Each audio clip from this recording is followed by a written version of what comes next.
Ladies and gentlemen, do you know when we truly meet ourselves? It's not when life is easy, but when life is hard. Stressful times strip away the mask, silence the excuses, and reveal the real version of who we are. And in those moments, I discovered something about myself that no book, no teacher, success could ever teach me. When I say that pressure reveals character, I mean that stressful times are like a spotlight shining on the deepest parts of who I am. Ordinary situations, it is easy to maintain a calm demeanor, to appear confident, and to speak words of optimism. But when the walls seem to close in, deadlines crush from every direction, when uncertainty hovers over every choice, that is when the mask falls away.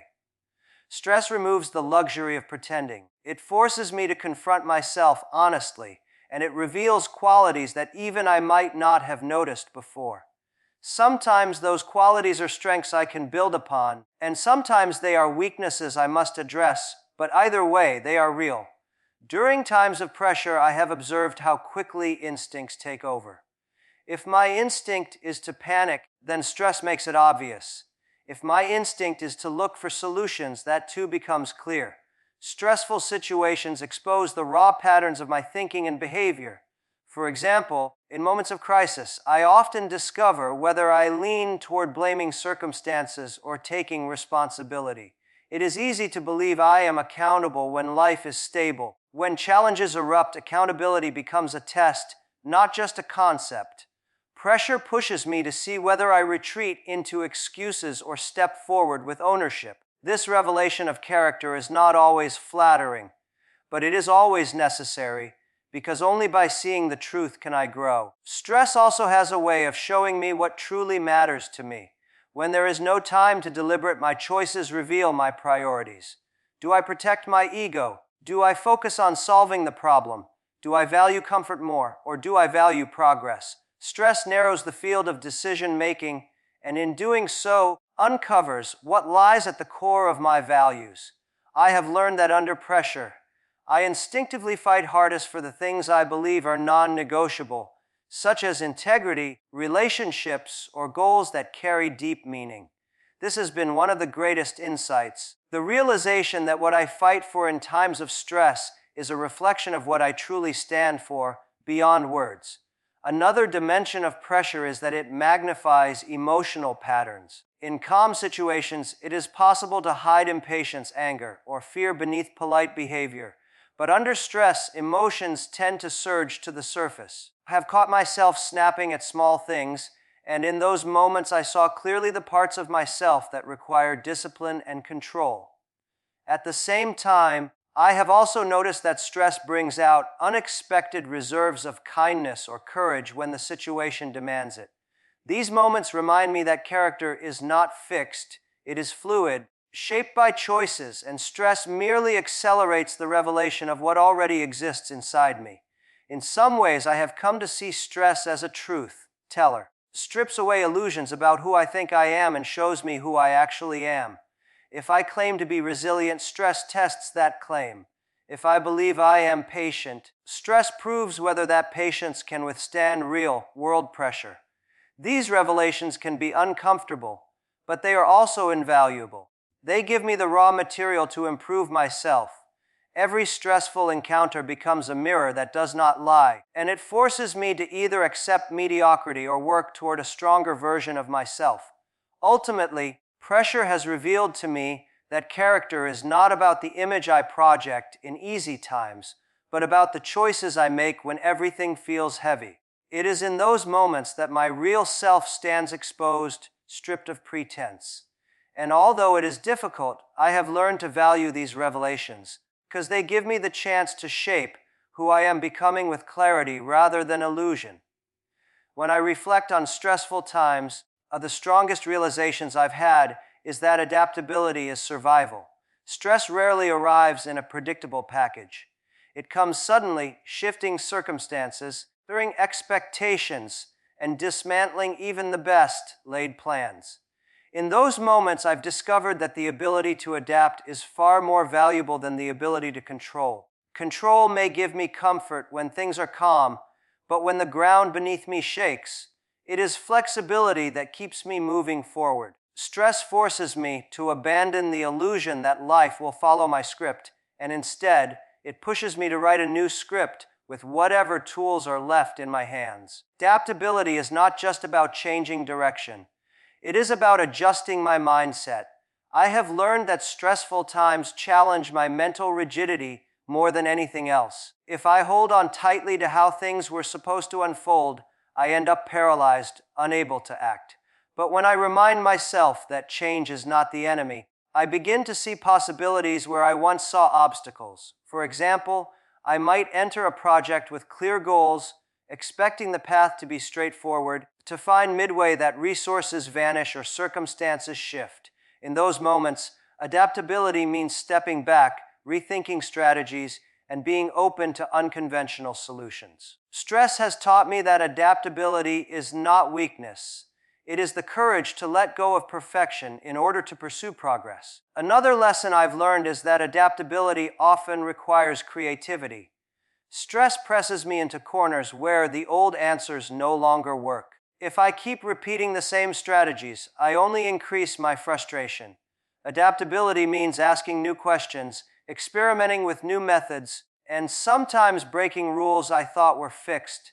It might mean reorganizing priorities, reaching out to people I hadn't considered before, daring to take a risk that I would normally avoid. Stress, though uncomfortable, becomes the spark that ignites resourcefulness. When one door slams shut, adaptability pushes me to knock on 10 others, and in doing so, I often stumble upon opportunities I never would have noticed otherwise.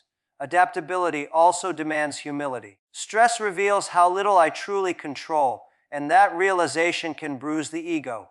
I may want to believe I can anticipate everything, that my planning is flawless. Stress proves otherwise. Adaptability means admitting that I don't know it all and being willing to learn quickly. It means seeking advice, observing what others are doing, and being flexible enough to change course without shame. I have learned that survival during stress is not about being the smartest person in the room, about being the most teachable. The quicker I learn, the quicker I adjust, and the stronger I become. I've noticed too that adaptability builds resilience over time. Every stressful event that forces me to adapt adds a layer of confidence for the future. At first, change feels threatening, but once I adapt and make it through, I realize I am capable of handling more than I thought. That realization reduces fear when the next wave of stress comes. Instead of panicking, I remind myself, adapted before and I can adapt again. Adaptability slowly transforms stress from a destructive force into a training ground, sharpening my ability to respond rather than react. The most powerful part of learning adaptability has been the recognition that it allows me to keep moving, even if the direction is uncertain. Stress tries to freeze me, to make me feel trapped by circumstances beyond my control. Adaptability answers back with movement, however small, however imperfect. It reminds me that forward momentum matters more than waiting for the perfect plan. This truth has shaped how I approach not just stressful moments but life itself. The understanding that change is constant and flexibility is the bridge between chaos and progress. When I think about what stressful times have taught me, the lesson that stands out is that calm is a choice. Stressful moments don't ask for permission. They arrive unannounced, often dragging along chaos, uncertainty, and fear. Moments my natural instinct is to react quickly, sometimes with frustration, sometimes with anxiety, and often with hurried decisions. But through experience, I've realized that my reaction is not set in stone. I can choose to let the storm control me, or I can choose to take a pause, breathe deeply, and respond with clarity. This realization, that calm is not a gift of circumstance, but a deliberate decision I can make, has been one of the most powerful discoveries in my life. Stress tends to magnify everything. A small issue feels like a disaster, a minor setback looks like failure, and even ordinary conversations can become arguments. The mind, pressure races ahead, jumping to conclusions and worst-case scenarios. I have felt how my thoughts speed up, my body tightens, and my patience evaporates. In those very moments, when I deliberately stop, take a breath, and slow my thinking, I regain a sense of control. Calm does not mean the problem disappears. It gives me the space to see the problem more clearly. It is almost like wiping a foggy glass. The situation is the same, but the perspective is sharper. Learning that calm is a choice has also taught me discipline. Emotions, especially under stress, demand to be expressed immediately. Anger wants to burst out, fear wants to shut me down, and frustration wants me to give up. Choosing calm means resisting that first impulse. It requires training myself to delay reactions, to let emotions settle before words or actions follow. I've seen firsthand how a hasty reaction can damage relationships, escalate conflicts, create mistakes that could have been avoided. By practicing calmness, even when it feels unnatural, I've noticed better results. Not because I ignore stress, because I approach it with a steadier hand. There is also a physical side to this choice. Stress impacts the body as much as the mind. The heartbeat quickens, breathing becomes shallow, and muscles tighten. These physical signals are warnings, and they often push me toward panic. Yet, I've learned that I can reverse them. Slowing my breath, relaxing my shoulders, or simply sitting quietly for a moment, I send a signal back to my body that says, "It's okay, handling this." That small act of control over the body influences the mind, making calmness easier to sustain. It's almost like telling myself that I don't need to fight the storm all at once. I just need to anchor myself until the wind passes. Another important lesson is that calm is contagious. In stressful environments, panic spreads quickly. One person's anxiety can ripple through an entire group, amplifying the chaos. Calmness spreads too. I've seen how maintaining composure, even when the situation is difficult, reassures others. It inspires confidence and reduces tension. Choosing calm is not only about my own peace of mind, it often becomes a source of stability for the people around me. This awareness makes the choice even more meaningful, because I recognize that by controlling myself, I contribute to controlling the environment. Perhaps the most surprising part of learning this lesson is realizing how empowering it feels. Stress often makes me feel powerless, as if I am at the mercy of circumstances I cannot control. But when I remind myself that I can still choose calm, I reclaim some of that power. I may not control the situation. I control my response. This perspective has helped me face challenges with more courage, because I know that no matter how uncertain or overwhelming things become, I always have one tool within reach: the decision to remain calm. When I think about stressful times, of the most profound realizations I've had is that failures are hidden teachers. In ordinary circumstances, failure feels like the enemy. It carries embarrassment, disappointment, and the heavy weight of self-doubt. But when stress enters the picture, failure becomes more than just a setback. It becomes a turning point. It is in the middle of chaos, when things don't go as planned, that failure forces me to stop, reflect, and learn. Stress sharpens the lessons hidden within mistakes, making them impossible to ignore. I've come to see that failure is not the opposite of success, but a part of the same journey. Under stress, this truth becomes clearer because there is no comfort zone to shield me from reality. Every misstep is magnified, every wrong decision has consequences, and every mistake feels like a blow. Yet, once the initial sting fades, I begin to notice that failure is showing me something I could not see before. Perhaps it highlights a blind spot in my thinking, a weakness in my planning, or an area where I lacked patience or preparation. Without failure, I might never recognize these gaps. Stress ensures that the lesson is not forgotten, because the memory of struggling under pressure stays with me. Failure also teaches humility. In moments of success, it is easy to believe I have everything figured out, to assume that my approach is flawless. Stressful failures break down that illusion quickly. They remind me that I am not invincible, that I still have much to learn, and that growth often requires stumbling. This humility is not comfortable, but it is valuable. It keeps me from becoming arrogant and pushes me to remain open to feedback and improvement. Stressful failures, in this sense, strip away pride and replace it with the hunger to do better. Another hidden lesson of failure during stress is resilience. Each time I fall short, I face a choice: give up or get back up. Stress makes that choice harder because the environment already feels overwhelming. But this is precisely why resilience grows stronger in those moments. Every time I decide to try again, despite exhaustion or disappointment, I build a deeper well of strength. Failure shows me that resilience is not about avoiding mistakes, but about facing them repeatedly until they no longer break me. Over time, this resilience becomes a foundation I can stand on when the next wave of stress arrives. Failure has also taught me creativity. When my usual methods don't work, stress forces me to find alternatives. If a plan collapses, I cannot simply repeat the same steps and expect different results. I must adjust, innovate, and sometimes take risks I would not normally take. This creativity is born out of necessity, and failure becomes the spark that ignites it. Looking back, I realized that some of my best ideas and most effective strategies came from moments when I had no choice but to think differently after failing under pressure. The most important teaching of failure during stress is perspective. At first, every failure feels final, like a door slamming shut. But with time, I see that it was only a redirection. Stress made the moment painful, but the lessons gained often opened doors to better opportunities. Failure shifted my focus, taught me patience, and deepened my understanding of myself.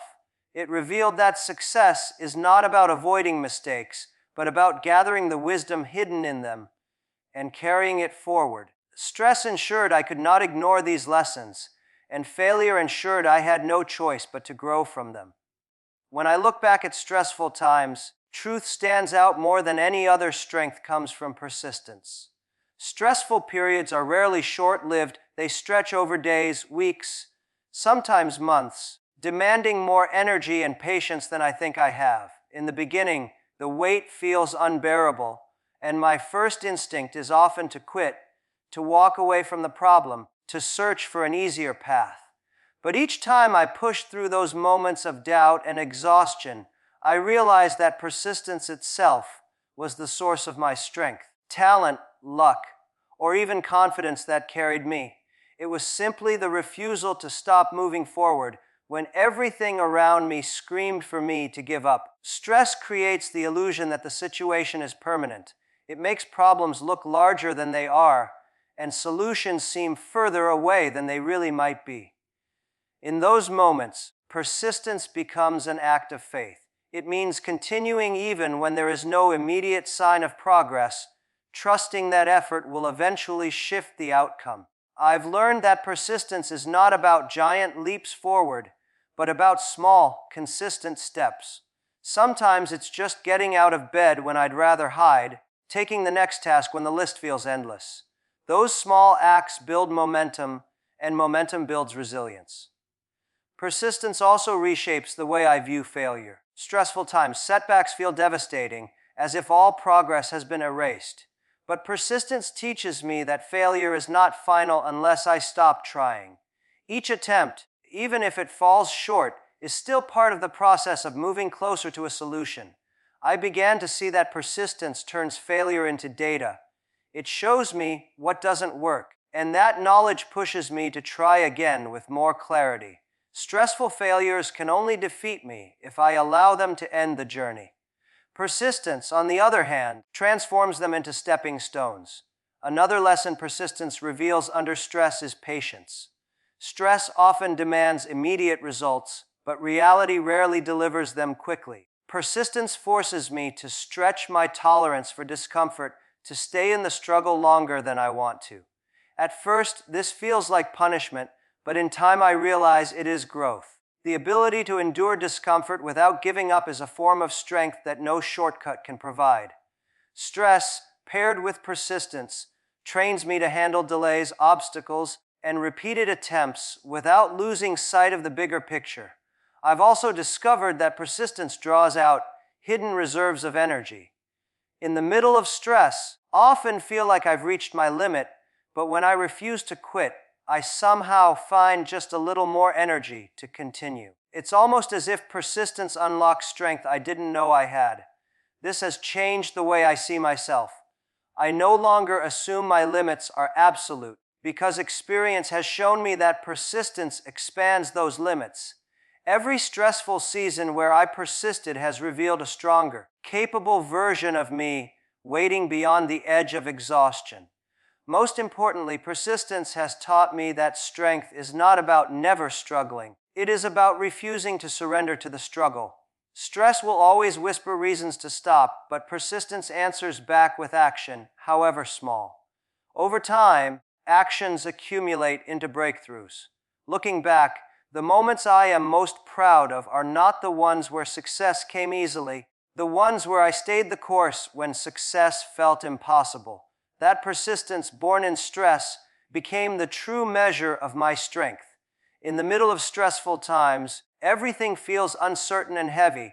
One of the greatest lessons I have learned is that gratitude fuels resilience. Stress naturally directs my attention to what is missing, has gone wrong, or what threatens to fall apart. It narrows my perspective until all I can see are the problems pressing against me. When I deliberately shift my focus to gratitude, the picture changes. Gratitude doesn't erase the stress, but it changes how I carry it. It reminds me of what I still have, is still working, and what still gives me strength. This simple shift creates an inner resilience that makes challenges more bearable. Gratitude acts like a counterweight to fear. Stress pushes my mind toward worst-case scenarios, amplifying everything I might lose. But when I pause and think about what I have already gained in life, the people who continue to stand by me, the fear softens. I realize that even if I stumble, I am not starting from nothing. Gratitude shows me that there is already a foundation beneath my feet, built from past experiences, lessons, and relationships. That awareness keeps me from collapsing under pressure. I have also noticed that gratitude sharpens my focus on opportunities. Stress tends to close doors in my mind, convincing me that nothing is possible, that every path is blocked. Gratitude, however, opens windows. When I remind myself of previous challenges I overcame or the skills I developed along the way, I begin to see possibilities again. I recall the times when I thought I was finished but managed to pull through. Gratitude for those past victories fuels my confidence that I can navigate the present storm. It becomes a quiet voice saying, "You've done this before, you can do it again." Gratitude also changes the way I view people during stress. It is easy to become irritated, to see others as obstacles or sources of additional pressure. But when I intentionally notice and appreciate their support, even in small ways, my attitude shifts. Instead of feeling alone, I feel connected. Gratitude strengthens relationships because it encourages me to acknowledge others, to thank them, to recognize the value they bring to my life. That sense of connection acts like a shield against the isolating effects of stress. Resilience is not just about standing alone, often comes from standing together, and gratitude makes me more aware of that. There is also a surprising energy that gratitude creates. Stress usually drains me, making every task feel heavier than it is. But when I focus on what I am grateful for, I feel a spark of motivation. It reminds me that despite the difficulty, still has meaning and beauty. Gratitude for simple things. A kind word, a healthy body, a chance to try again, fuels me with enough hope to keep going. Doesn't make the stress disappear, but it gives me the stamina to persist until circumstances improve. Finally, gratitude provides perspective. Stress magnifies the immediate problem until it feels like the only thing that matters. Gratitude pulls me back to see the bigger picture. I realize that while this challenge is real, is not the whole story of my life. There are other blessings, other victories, other joys that coexist alongside the hardship. That broader view prevents me from drowning in negativity. It teaches me that no stressful moment defines me completely, because gratitude keeps reminding me of the many layers of good that still surround me. Through this, resilience grows, not from denying stress, from choosing to see beyond it with a grateful heart. Stressful times have been my toughest teachers. They revealed my character, demanded adaptability, reminded me that calm is a choice, and showed me that failure carries lessons I cannot ignore. They proved that persistence is the birthplace of strength, and that gratitude is the fuel for resilience. I stand here today not to say I've conquered stress, to share that stress has shaped me into someone stronger, wiser, and more grounded. And if there's one truth I carry forward, it is this: life may not always give us comfort. It always gives us a chance to grow. Stress does not define me. It refines me.